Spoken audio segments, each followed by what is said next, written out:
тамошобинони азиз, толори навбатӣ бахшида шудааст ба таърих ва пайдоиши сиккаву сиккасозӣ. Ҳамзамон дар ин толори васеъ намунаи сиккаҳои сулолаҳои гуногун ҷой дода шудааст, ки аз даврони қадим дар ҳудуди Тоҷикистон мавҷуданд ва то ба имрӯз ҳамчун ёдгориҳои нодир дар осорхонаи миллии Тоҷикистон маҳфуз ва нигаҳдорӣ карда мешаванд.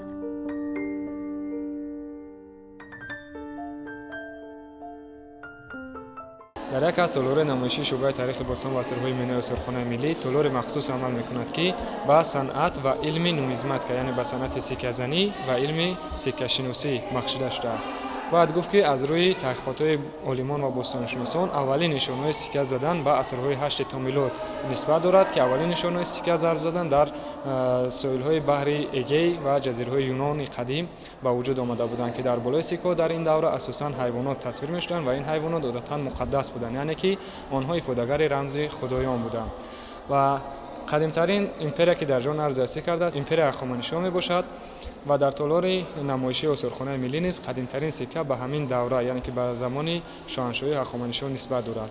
ва ин сикка мутааллиқ аст ба охирин намояндаи хонадони ҳахоманишиҳо дорои сек, ки аз ҷониби Искандари Мақдунӣ шикаст хӯрда буд. дар болои сиккаи ӯ худи шоҳ дар ҳоли шикор кардан тасвир шудааст, ки ӯ ба сари зону нишастааст, дар даст тир ва камонро доштааст ва дар сар бошад тоҷи шоҳӣ дорад. ва бояд гуфт, ки ин сикка аз нуқра зарб зада шудааст ва 8 грамм вазн дорад ва онро сиккаҳои дарик низ меноманд. баъд аз он ки империяи ҳахоманишо барҳам мехӯрад, дар ин минтақа, яъне ки давлати нонубохтар арзиҳастӣ мекунад ва дар рафти коҳишҳои бостоншиносӣ аз ҳудудҳои имрӯзаи ҷумҳурии Тоҷикистон ҳам сиккаҳои худи Искандари Мақдунӣ ва ҳам сиккаҳои шоҳони нонубохтарӣ дарёфт шудаанд, ки дар ин сиккаҳо дар як тараф нимрухи шоҳ тасвир шудааст, масалан дар сиккаҳои Искандари Мақдунӣ худи ӯ тасвир шудааст ва дар пушти сиккаи ӯ бошад худои бузурги юнониҳо Зевс тасвир шудааст ва дар пушти Зевс Александро навишта шудааст, яъне ки Искандар. ва дар сиккаҳои юнонӣ низ ҳамин тарз аст, асосан дар як тараф шоҳон тасвир шудаанд, дар тарафи дигар бошад худоёни юнонӣ тасвир шудаанд ва дар болои онҳо катиба бо хат ва забони юнонӣ мавҷуд аст, ки ифодагари унвони шоҳ мебошад. пайдоиши аввалин падидаҳои сикка ва сиккасозӣ ба асрҳои 8 ҳафти пеш аз милод рост меояд. Сиккаҳои шоҳони Сомонӣ аз фолозоти ранга, аз қабили тилло, нуқра, мис ва биринҷӣ зарб зада мешуданд, аммо дар гардиш бештар пулҳои нуқрагӣ, дирҳам ва мисӣ буданд. нуқрагини мусайябӣ, қитрифӣ аз маъмултарин сиккаҳои замони Сомониён буданд. баъд аз давлати нонубохтар давлати кушониён ба сари қудрат меояд дар минтақаи Осиёи Миёна ва бахши дигари сиккаҳоро сиккаҳои шоҳони ин сулола, яъне сулолаи кушониён ташкил медиҳанд. муҳимтарин ин сиккаҳо сиккаҳои канишка мебошанд, ки дар як тарафи онҳо шоҳ канишка тасвир шудааст, ки дар назди маъбади оташ нишастааст ва ибодат карда истодааст, ва дар тарафи дигари сиккаҳои канишка бошад худоёни гуногун тасвир шудаанд. масалан дар баъзе аз сиккаҳои ӯ олиҳаҳои ё худ эзадони дини зардуштӣ ба монанди Маъо, яъне худои моҳ, Митро, худои офтоб, Ведо, худои моҳ ва амсоли инҳо тасвир шудаанд. дар бахши дигари сиккаҳои ӯ бошад худои бузурги ҳиндуон Шива тасвир шудааст ва ҳатто дар баъзе аз сиккаҳои ӯ Буддо низ тасвир шудааст. яъне ҳама ин гувоҳи он аст, ки шоҳони кушонӣ ҳама он динҳоеро, ки дар ҳудуди кишвари онҳо арзиҳастӣ карда буд, эҳтиром мекарданд ва ба онҳо арҷ мегузоштанд. ва ҳамин сабаби арҷгузорӣ ва ҳамин омил, яъне арҷгузории онҳо ба динҳои гуногун сабаб гардида буд, ки дини будоӣ аз Ҳиндустон то бохтари шимолӣ, яъне то ҳудудҳои кунунии имрӯзаи Тоҷикистон доман паҳн кард ва то зуҳури ислом арзиҳастӣ намуд. дар атрофи сиккаи канишка бошад катиба мавҷуд аст бо хати хароштхе, ки ин хати махсуси замони кушониён мебошад ва дар рӯи сиккаҳои канишка навишта шудааст, ки шоҳи шоҳон наҷотбахши бузург Канишка. бахши дигари сиккаҳоро бошад сиккаҳои Сосонӣ ташкил медиҳанд, ки дар сиккаҳои онҳо дар як тараф нимрухи шоҳ аст, дар тарафи дигар бошад оташи муқаддаси дини Зардуштӣ ва дар ду ҷониби он бошад коҳинон, ки ба нигоҳ доштани оташи муқаддас машғул ҳастанд ва ин сиккаҳо бошад аз нуқра зарб зада шудаанд.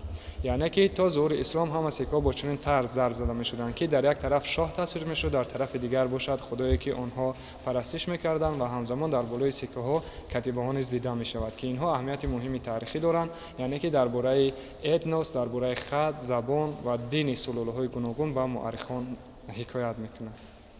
дар замони Сомониён сиккаҳое буданд, ки дар он шер бо гов дар ҳолати ҷангидан тар ёфтаанд, вале сиккаҳои аввалин шакли номуназзам доштанд, ки баъдтар ба ченакҳо ва вазнҳои муайяни муқарраршудаи сулолаҳои алоҳидаи сиккасозӣ ба вуҷуд омад.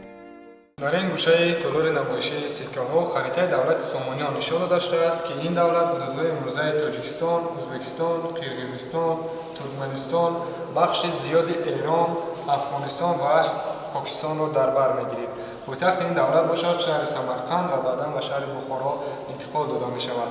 Ва бояд гуфт, ки дар ин харита ҳудудҳои имрӯзаи давлатҳо низ бо хатҳои махсус ишора шуданд ва худи ҳудуди давлати Сомониён бошад бо рангҳои дигар инъикос карда шуданд. ва ҳамин нуқтаро бояд зикр намуд, ки дар ин харита бештар ҳамон шаҳрҳое зикр шуданд ё худ шаҳрҳое нишон дода шуданд, ки дар ҳамаи онҳо заробхона вуҷуд дошт, яъне маконе, ки дар он ҷо сикка истеҳсол мекарданд. ва бояд гуфт, ки заробхонаҳо аслан дар ҳамон шаҳрҳое мешуданд, ки онҳо аз лиҳози иқтисодӣ пешрафта буданд ва шаҳрҳои муҳими тиҷоратӣ ба ҳисоб мерафтанд. ва чӣ гуна ки мушоҳида мекунем, як қисмати зиёди ҳамин заробхонаҳо асосан дар қисмати Мовароунаҳр воқеъ гардидаанд.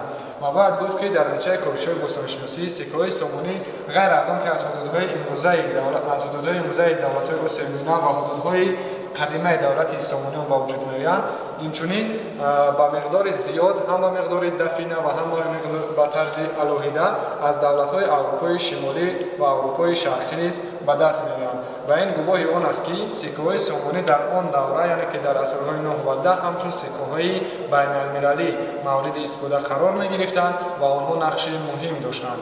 ва бояд гуфт, ки сиккаҳои Сомонӣ дар як тарафи онҳо, дар ҳар ду тарафи онҳо асосан катиба мавҷуд аст ва дар қисмати марказҷои сиккаҳо асосан калимаҳои динӣ навишта мешуд ва дар қисмати марказҷои онҳо бошад маълумотҳои муҳими таърихӣ ё худ маълумотҳои аниқи таърихӣ навишта мешуд. яъне ки дар сикка дар атрофи он ҳамон шаҳре ки сикка дар он зарб зада шудааст зикр мегардид, инчунин соле ки сикка зарб зада шудааст ва номи он амире ки дар ҳамин давра, яъне ки ҳукмрони хонадони Сомониён буд. ҳамаи онҳо дар сиккаҳо дарҷ мегардиданд. дар ин гӯша нишона ва олоти фулузие аст, ки аз чӣ гуна омода ва истифодабарии сиккаҳо маълумот медиҳад. бинандагони гиромӣ, то ба қадри имкон мо кӯшиш кардем ба шумо оид ба ин нави сиккаҳо маълумот диҳем. оид ба намуди сиккасозӣ ва истифодаи онҳо дар замони Сомониён дар бахшҳои дигари сайри таърих ба шумо маълумот хоҳем дод.